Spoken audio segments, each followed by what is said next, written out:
While we wait, I am feeling it necessary for us to just take a collective deep breath. Being native to anything or any experience is a very interesting and deeply rooted, intertwining topic. So I hope that you all can receive this particular vantage point in love, and I'm looking forward to answering any questions that you have after, but I want us to take a breath, so if everybody can just breathe in and breathe out. I hope that felt good. It felt good for me. So I think we're still waiting. Hi, husband.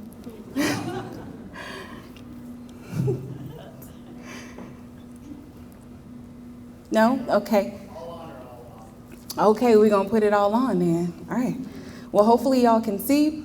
And we will, let me get started here. All right. So hello. Hello. I first want to thank the Creative Mornings team for inviting me to speak today, and serendipitously, the Honolulu chapter of Creative Mornings for selecting such a profoundly important theme, Native. And Cam Raleigh, under the incredible leadership of Dr. Paul Baker, for exemplifying what it means to truly be a community partner. So let's get started. Just gonna do it. Oh, here we go. Is it doing it? Wait a minute. Hold on.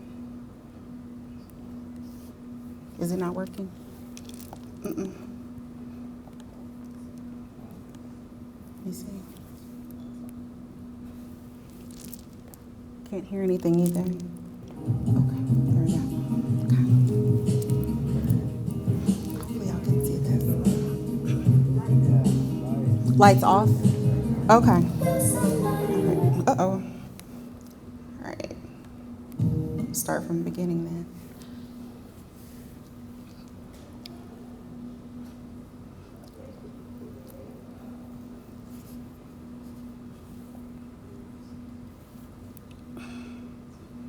Oh, yes. Okay. All right. So let's get into it.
After being stationed in Honolulu, Hawaii for 7 years, And upon receiving our discharge papers in 2016, a desire for a new adventure emerged. Being native Memphians coupled with the military lifestyle produced an unmatched confidence that made us feel like we had the ability to create home everywhere. Often given a 30-day notice to pack up our bags and relocate somewhere else across the world. So we fearlessly approached this next move by closing our eyes, placing our fingers on a map, and told ourselves that wherever it landed, that's where we would go and that's where we would serve. Our fingers landing on Raleigh, North Carolina, the city of Oaks, a city unknown but warmly embraced. And with our bags and our babies, we pioneered stateside onward towards a new adventure. It had been a while since our family of 4 had taken pictures. And despite the financial constraints and difficulty of finding employment, I was determined to get us matching outfits, as you can see, to document this moment together, because we were always geographically separated. And now my husband was no longer serving underneath the ocean on a submarine, working on nuclear reactors. And my babies were safe and stable. My husband was safe and stable, and we were going to take these pictures. But little did we know, I like that word, I like that phrase, little did we know, that the chosen backdrop would play such a significant role in my unfolding story. A tale of resilience, divinity, and favor. This adventure began like many great stories with a problem and a solution. For me, it would be my children that will become the catalyst for my hero's quest. The problem, we couldn't find books by Black authors that were readily accessible. The solution, open up a bookstore. Because that's what anyone would do, right? Absolutely not. And despite not having any knowledge of book selling or statistics, I, a determined mother, embarked on a mission to reshape the narrative. The narrative that suggested that my 2 beautiful Black boys, Langston and Emerson, were undeserving of representation. Stories written and illustrated by creators who shared their lived experience. This activism, this revolution emerged from choosing to be decidingly different and not wanting to wait around for anyone else to do it. And in 2019, Liberation Station Bookstore was born. Initially a mobile pop-up, we tirelessly slung books from sunrise to sundown in our 2011 Chevy Cruze, babies on the hip, but not just for our 2 Black boys, but now for generations of Black children whose worlds needed a little bit of prying open. But with this activism, an undeniable magnetism emerged, attracting those who were completely drawn to its shine. And in 2020, the Great Awakening occurred. George Floyd's murder, propelling our tiny pop-up bookstore into a 6-figure business overnight. But this marked a turning point, as I was now tasked with teaching others about our humanity and the Black experience. And in June 2020, I became the first African American woman in the North Carolina Museum of Art's history to work as a contractor charged with creating diverse programming and online content that now connected my community to the art museum, to the state's art museum. I would work with the North Carolina Museum of Art from June 2020 until May 2022, which included 10 contracts. Our 9-year-old son, Langston, who's now 13, Liberation Station bookstores, Dreaming in Color, Storytime programming, and bringing to the museum store North Carolina's first Black-owned children's bookstore, a pioneering concept that would be one of the first in the country, while also implementing robust and diverse programming for NCMA. But the turning point would be this moment for me.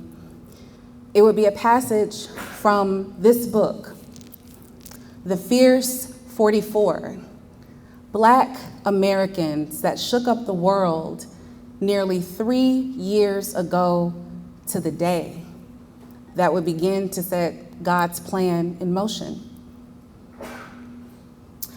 After filming a reading of Henrietta Lacks in the Judaic Art Gallery in 2021, I would receive an email that stated the following. Hello, Victoria. I also wanted to follow up on the Henrietta Lacks video. I watched the draft, and though it was beautiful, something occurred to me while watching it, and I want to discuss this with you. I'm currently working with the Friends of the Judaic Art Gallery on a number of tours and programs, and many of them are medical professionals, neurosurgeons, and physicians. Many of the objects in that gallery were donated by doctors, and I am afraid that filming Henrietta Lacks' important story of the exploitation at the hands of the medical community might be very poorly received by that audience in particular. I don't want to put you into a position where you might be controversy due to that setting when that was very obviously not your intention. I want to be sensitive to all parties involved and see if we could either refilm that segment or record you from home telling the story. Let me know your thoughts. This request shocked me to my core. Our stories, our histories were now censored by our state's art museum, where controversy already exists. I was devastated that this essential story of Henrietta Lacks, her powerful story of non-consensual medical exploitation, could not exist in the backdrop of the gallery. So for weeks, I contemplated all of the narratives that existed. My son and I had just developed storytime programming in the art museum that reached thousands of diverse groups of children. I was the only Black woman in this space, and there was too much at stake. So now my question became, could I afford to walk away from what I had come to know as my home? A few months went by, and I began my move, transitioning Liberation Station bookstore's pop-up into the museum store. And I crafted innovative ways outside of storytime programming and recordings to reach new audiences. And in February 2021, I was signed to the Brooklyn-based agency Serendipity Lit, and now represented by the only Black woman-led agency in the United States, and had secured my first book deal with a Big Five publisher, Simon & Schuster. A few weeks later, after that announcement, in March 2021, I was commissioned to write a children's picture book on the North Carolina Museum of Art's collection, the first to do so in both the museum and state's history. Empowered by this request, the backdrop that I told you about in 2016, still again lending an opportunity for me to challenge the societal narrative that suggested we are undeserving of representation in art spaces, that our stories are undeserving of representation in art spaces. And as the only Black woman in the room, I begin to assess the impact of my reach. Could I, the author, entrepreneur, and historic preservationist, write a children's book about NCMA? Could I truly have an opportunity to facilitate liberation from the outside in? 2 weeks later, the result. The museum lives in me. In this short time, I wrote the book, served as creative director, developed a comprehensive grant to fund the book project, which included statewide distribution to every elementary school and Cardinal Library, an HBCU-appointed internship, a 100-county tour, and the North Carolina Museum of Art's first ever Artist in Residence program and Writer in Residence program. The grant I had written procured over $400,000, which included a 2-year artist residency and writer residency with a $100,000 stipend over the next 2 years, appointing myself and the selected illustrator as the inaugural writer and artist in residence to pilot my educational initiative for The Museum Lives in Me statewide. I was a bad bitch.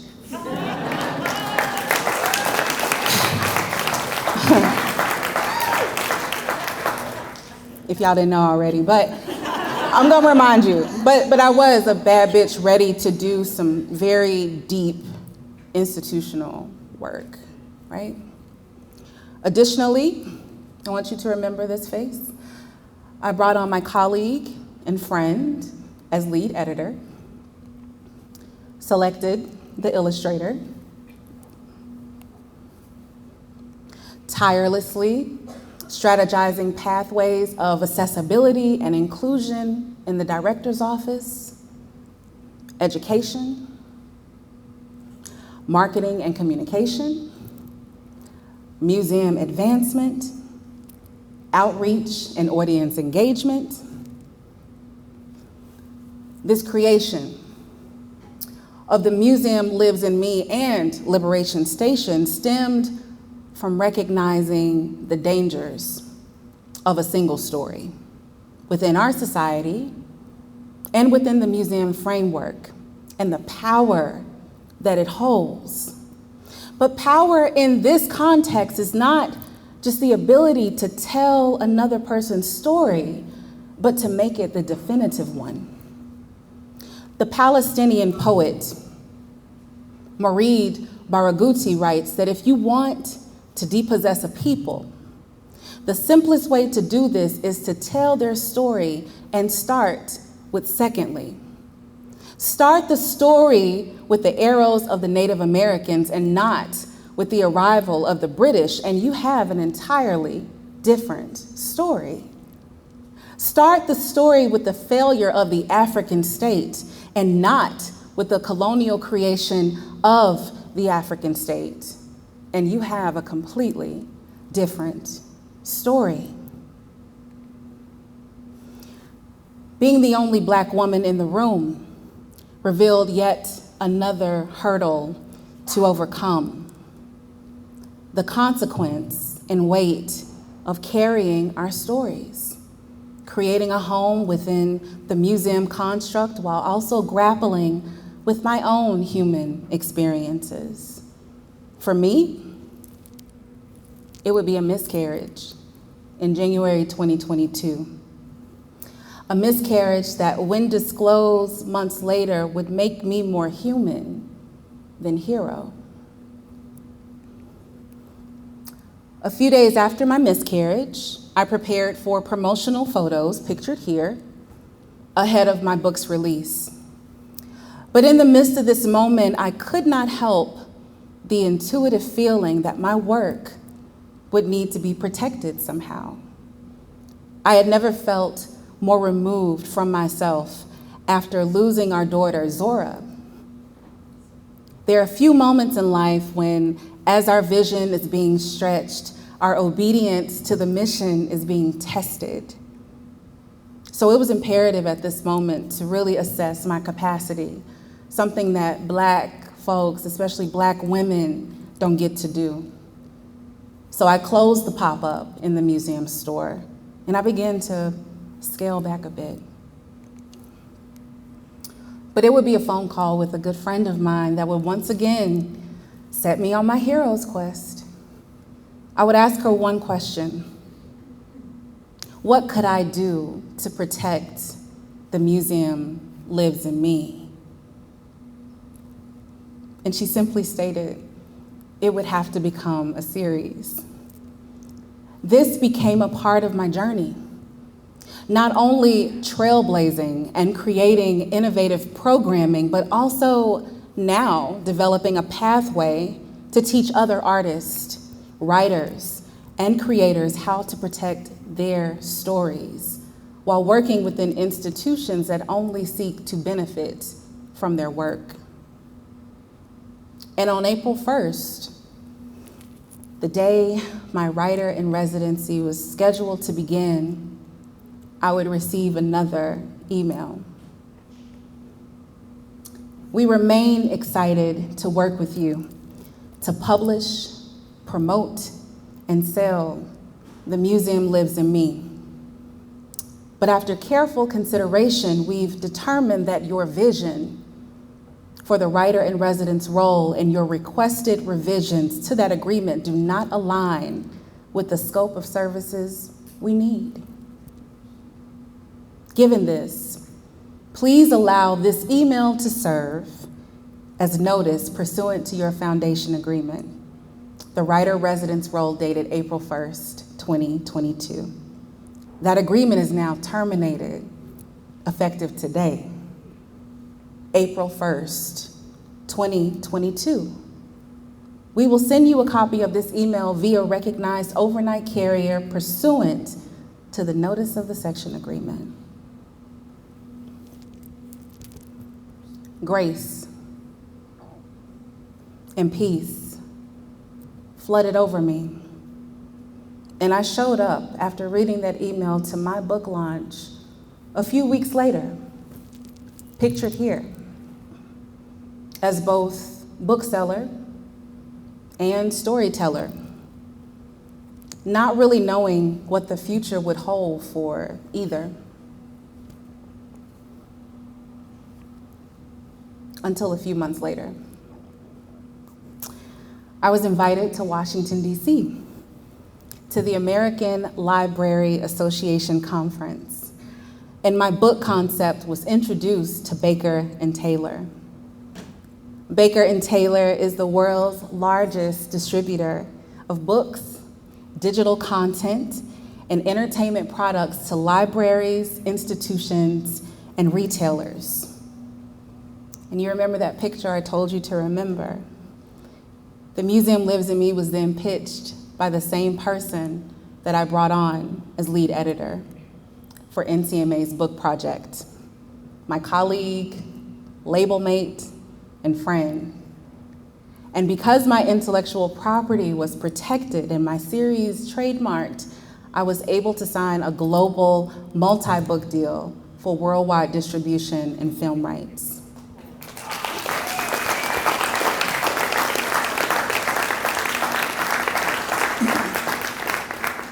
And I stand here, commissioned to write installments of The Museum Lives in Me for now museums all across the world. A series that will bring on a new illustrator, a new class, a new museum, and a new adventure each and every time.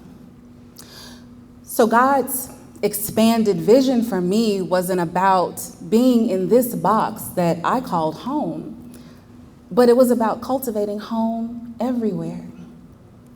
After my experience, I would move on to opening up my first brick and mortar in the heart of downtown Raleigh with global coverage for being North Carolina's first Black-owned children's bookstore, and now author, filmmaker, and historic preservationist. But I want you to hear me. This moment is not about the NDAs or cooperation clauses that I was asked to sign for my silence and refused. It's also not about the 6 months of pay withheld. My story should raise a bigger question of how we move forward, even when the very thing that you've created for good turns around to swallow you whole, and how you're able to find home again. So what does Native mean? It is belonging, inherent connection, and a deep, organic relationship with a particular place, culture, or heritage. It is the origin of our beginnings. It is home, which is honor, observation, meaning, and exude. Ask yourself this question: will my gifts and talents be honored? Is the land fertile enough for my gifts and talents to grow on after observation? Can I build meaningful relationships, or is my presence connected to serving as a human being or a human doing? And can I exude my light unapologetically? Those are things you should ask yourself when in doubt. But this is what I know now. The institution appreciates our culture, but not the depth of our morality. They applaud our DEI check boxes, but do not honor or cite our contributions. They like access that we provide to our communities without true commitment to our communities. All these statements intersecting with my own personal acceptance of being my own institution in this body, with this skin, and this brilliance, finally finding a home, a native land that is no longer foreign within myself, acquired, claimed, and righteous. And while there are experiences and challenges that seek to depossess us, to begin the origin of our stories with secondly, or rewrite the history of our names and contributions, these same experiences and challenges may even try to convince you that the grass is not always greener on the other side. But it is my belief that we at least owe it to ourselves to find out.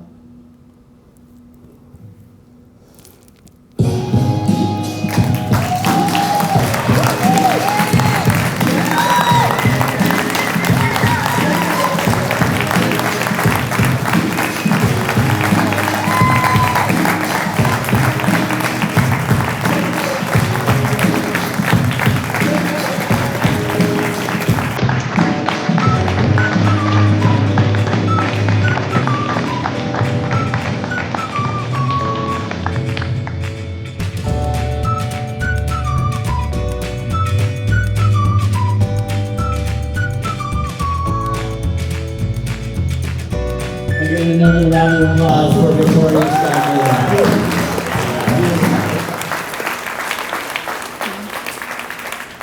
You are bad. I'm not going to repeat exactly what you said, but you are a bad lady.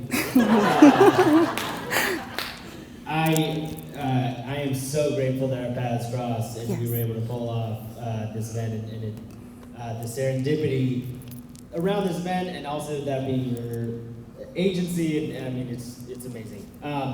So we are running up on 10 o'clock for those of you who need to get out of here, but I think we're going to hang around for some Q&A. We'll stay around a little after 10. So anybody have a question?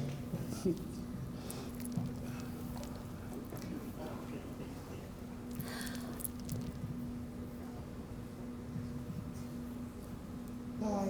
Hello. I've got another appointment, so I thought I'd have to go first. I think this is kind of an obvious question, considering everything that's going on. It's like Florida, and where they're pulling books that are LGBTQ, indigenous, Black stories from shelves of libraries, schools, and how do you see combating that with like what you do, because it's really important, and if people don't have, especially children, don't have stories that they can relate to, or stories that teach them to relate to others. Sure. I think you know where I'm going with this. Sure. I mean, so I think if I want to repeat your question, I guess you're asking how we can combat book banning in our own kind of way, or what? And make sure that these stories get out. So the key word here is accessibility, right? One thing I want you to know is that you can't ban a book if you buy it. And so it is an imperative for us to be a collector of stories at this point. And also, I use the word accessibility because 60% of our bookstore unintentionally is banned.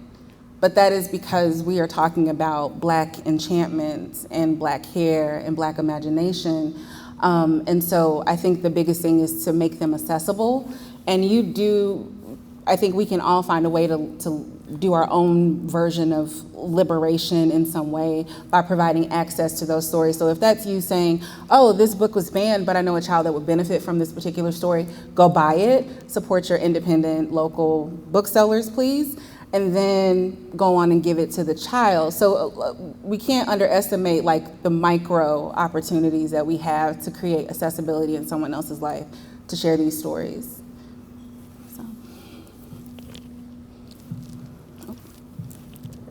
Victoria. Hello. Firstly, really no questions. Just wanted to say, one, I'm appreciative to be here and witness this talk. Two, thank you for sharing your story. And then three, this was fire. Thank you. All caps. Thank you.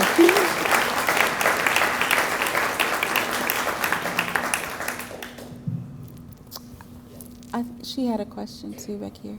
Yeah. The question I was just asked outside was how to get in touch with Victoria Scott Miller. Basically, all of the Creative Mornings website and social media, there's all the tags and links and whatnot. So.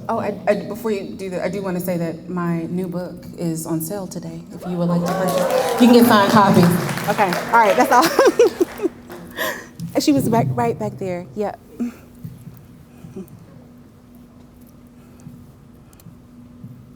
Thank you so much. Very inspirational.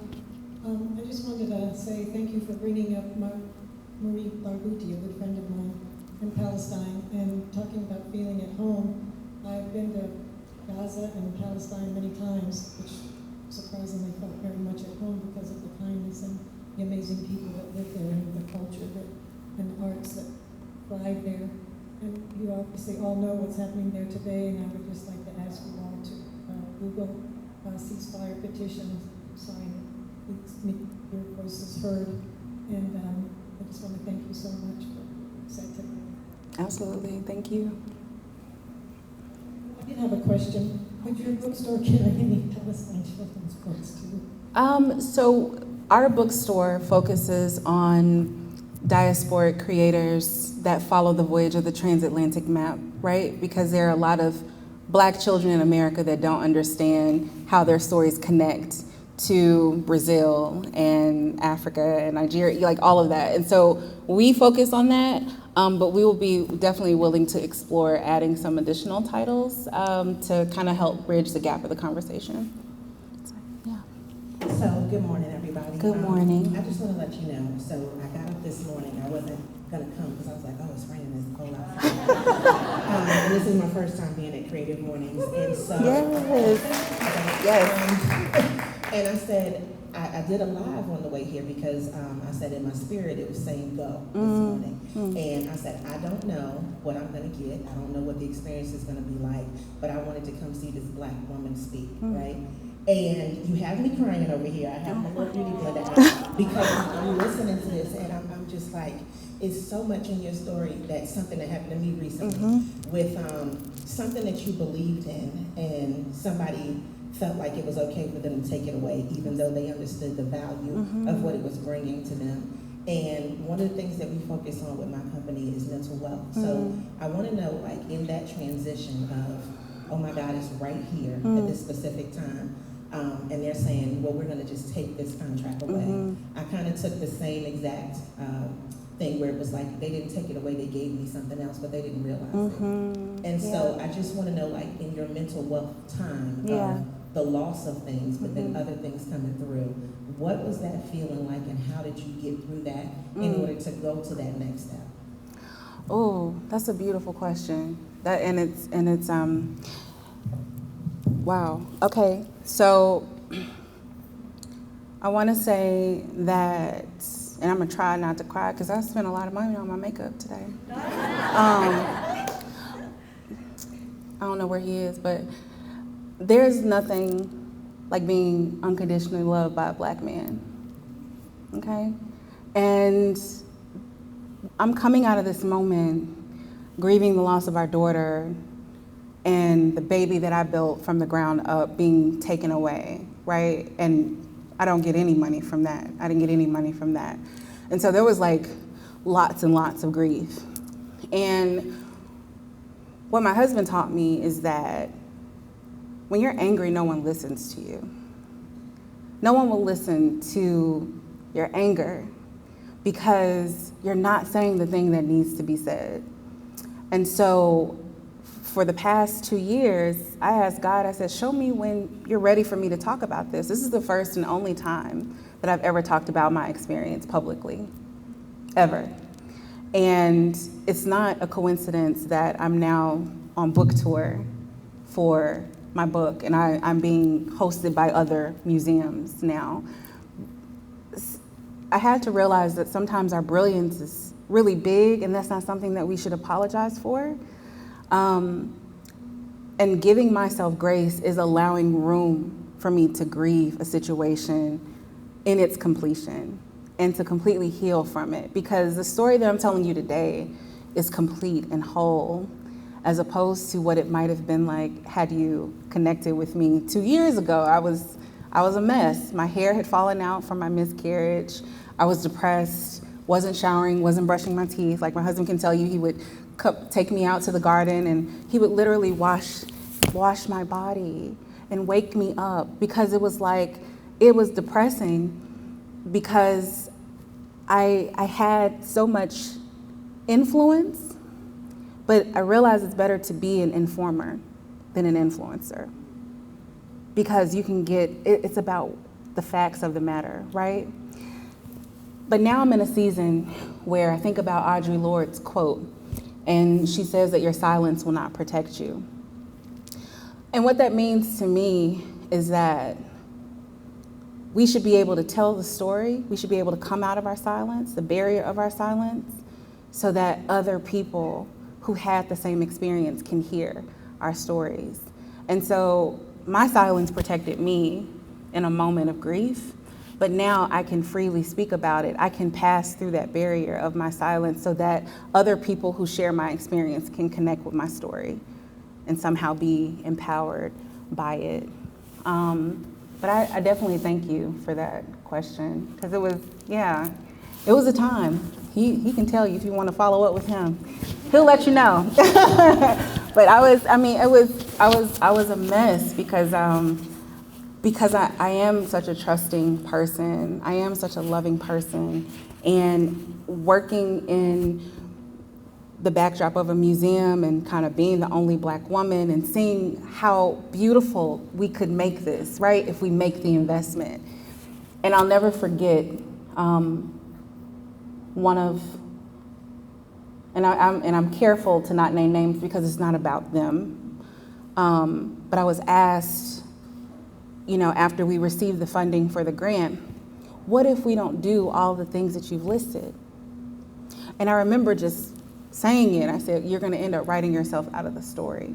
Because there is a story being written. There's always a story being written.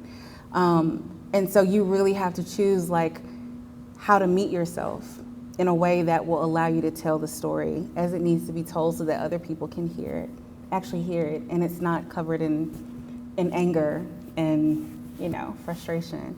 Because I can talk about this lovingly and go home and have a glass of wine and be fine. So, yeah. So this is my first time at Creative Mornings. Okay. And I'm glad that you're recommended to come. Your story kind of resonates with me. I've worked with kids in daycare and things that I've grown up, and realizing there's not a lot of books that represent us and our experiences, and so that inspired me to write children's books as well. So budding off of here, working on it. Okay. But Go ahead. I know you said you started with the pop-up because of the lack of representation of books for your kids. What gave you that final push to just go, just do it? I think I don't necessarily know if there was I don't know if it was necessarily a final push, or if it was just the fact that there was a lot of red tape, right? If you go to Barnes & Noble, I guess this is our final push. So we went to Barnes & Noble looking for books. People that know us kind of know the story, but it took us about 5 hours to find 5 positive children's books that were not just had Black characters, but were also written and illustrated by Black authors and creators that, and so we could either stay at Barnes & Noble and reorganize the hell out of the space, or we could buy a whole bunch of books and do a small curation and a small offering. And we didn't think that it was gonna blow up the way that it did. I mean, we were literally just kind of being when you're a parent, you're in service to your child, right? And so it was kind of oh, y'all need more Black books? We got you. We gonna do it. And we don't have, the funding to get a whole brick and mortar, but we do have a Chevy Cruze and a Costco table. So so maybe that'll work right now. And so that's kind of what we did. And we also allowed the community to grow us. So the community says they need this, and we're okay, we'll add this on. And it kind of became co-created with our community, but it started with our children being able to say I'm not seeing this in my classroom library, I'm not seeing this in, my teacher's not talking about it, we only get this at home, because our children had a different experience. They wanted to see what they experienced on the inside of our home outside. A lot of children don't have that inside foundation, and they're also not seeing it outside. And so they couldn't talk to their peers about what they were experiencing. It was foreign to them. And so I would say that they kind of led us into submission to this mission. That's what I would say. Yeah. Yes. Hey, first off, thanks for everything that you do. You're crushing it, and it seems like a lot, and I feel like it kind of makes at least me feel like I'm not doing enough, so appreciate you. But question is, I just wanted to see if you had any tips and tricks for people of color, minorities, specifically Black people, to keep moving and pushing towards accomplishing what they set out to do in white spaces? Honestly, surrounding yourself with other Black creators, I think that was healing for me. And knowing that this experience that I just shared with you, all the receipts I just gave, it's not singular. I'm not the only Black woman having this experience. Plenty of Black women, plenty of Black men are having the same experience that I'm having, and these people are at the top. In arts, but these are artists that are having these experiences. And so it's like, when you surround yourself with a community of people that are having your same experience, it's healing and it's power in that. But your safe space is not the white space that you are working in, right? So you don't air out your grievances, because I think that's what happens, is that we get into these spaces, and I hate to say it this way, but we think that we're able to be human, and we're not. You know, when I disclosed my miscarriage, they cut me out. They said I was fragile. They said I would be fragile. And so even in my grief, even in my moment of trying to seek refuge and trying to find peace and balance, I said I was more human than hero. So I wasn't their hero anymore, because a miscarriage or any type of experience, mental health, whatever, that's flawed. That makes you flawed. And so when you can surround yourself with other creators that are having your same experience and be able to share those very, very real human experiences, then you're able to kind of like re-energize and go back into these spaces and do the work. And if you can focus on doing the work and coming out of there, like that's what we have to do, unfortunately, to kind of power forward. So that's what I would say. So we're quite over time. Okay. We can keep going. I just want all of you to know that you are welcome to like leave. It's not weird or whatever. Just know. Sure. Yeah. If you need to leave, you're welcome to. We're gonna keep going because it's really, really fruitful. You're next, and then we're gonna come to you next. Ms. Victoria, I'd just like to thank you. Thank you. I feel like I've been to church, just doing everything in my power just to sit still in this chair. It's out of respect and honor for you and your story and the way you told a story of non-belonging and non-inclusion in the midst of you trying to get stories of non-belonging and non-inclusion out into the world. You told your story so beautifully today. Thank you. But otherwise, I've wanted to go and run through a wall. That's Also, the real question is, what would you have someone in my position, in my male-presented gender, in my white, light-skinned complexion do? I would just go run through a wall, but that won't do anybody any good. Right. But I also just want to say that I think I did my best to hear you today. Yeah. And I appreciate it. I hope you're proud of yourself. It sounds like your husband's proud of you. Yes. I hope your boys grew up being proud of you. Yes, thank you. I'm sorry that Ms. Zora didn't get to spend all of her life with you. Thank you. Well, I guess what would you have me do?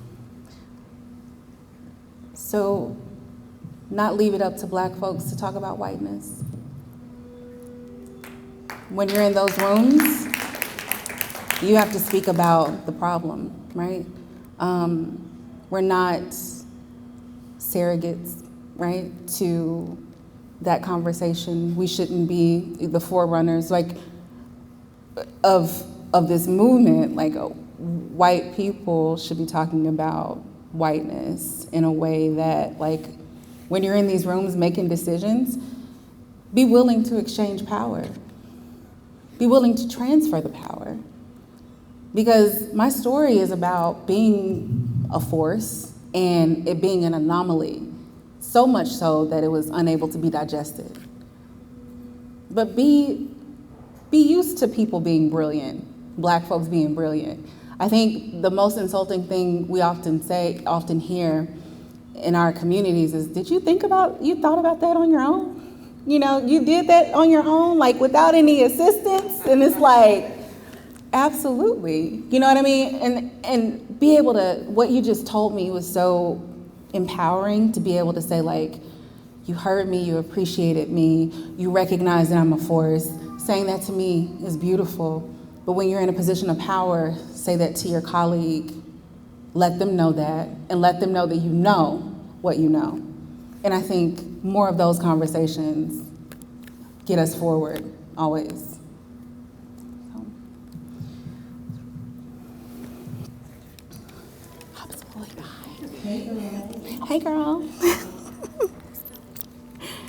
So, what I want to know, because I am a Raleigh native, and I want to know what made you feel like a native here in Raleigh. Ooh. What made you feel like you were, or confirmed that you, Confirmed. confirmed and affirmed that you were where you needed to be? Yeah. So we've felt, I felt at home kind of like cultivating relationships with people, but I would have to say that like our grand opening was like the stamp of approval. Like if you go by our store, it's 364 square feet, and we had 4,000 people come out to our grand opening on day one. And it's like, we not even from here, we from Memphis, you know? And so having that, like that moment and seeing like babies and like grandmothers and great grandmothers come out and be like, we needed this.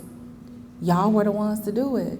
That was confirmation for me that like, oh, we can create roots here. We can like plant ourselves here because the ground is fertile. The ground is fertile. So that's when I felt like even coming, like when there's I don't even know the name of the street, but there's a street that you drive down and you can see you can see all of downtown. And I remember us driving like after the grand opening because it hadn't hit me yet. And I just remember like bawling because I said, oh wow, I'm actually home. Like I'm actually home, and this feels more home to me than Memphis at this point. So, but I still got Memphis energy, but it feels like home, yeah. I'm going to ask the last one. Okay. And then I'll just say, for those of you that are able to stick around, if you would like to take your chair and stack it in the back, that would really help me in my volunteers. I would just like to know, how have your sons in particular, not just any children that you've engaged with over the years, but your sons in particular, how have they informed your writing, your sort of like understanding of these stories that you're crafting? Yeah. So a lot of what I write just has to do with our daily life, right? I think there are stories that create like this imaginative fantasy world of our existence. And I choose to focus on the dailiness, the waking up in the morning, the brushing the teeth, the laughter, the picking from the garden, my husband and I dancing, pulling records from the show, the dailiness of our life, because somehow, you know, I go back to the being more human than hero. Like if we saw more of our humanity and you didn't see me wearing a superwoman cape all the time, you would be able to appreciate like the sway in my hips, the way that I shake my beads in my hair when I'm talking, my hands, like you would be able to appreciate the dailiness of me. And so I want my children in particular to be able to see them just living. So that informs a lot of the work that I do in my writing, so. That was beautiful. Thank you you. so much for your time today. Thank you all for coming out.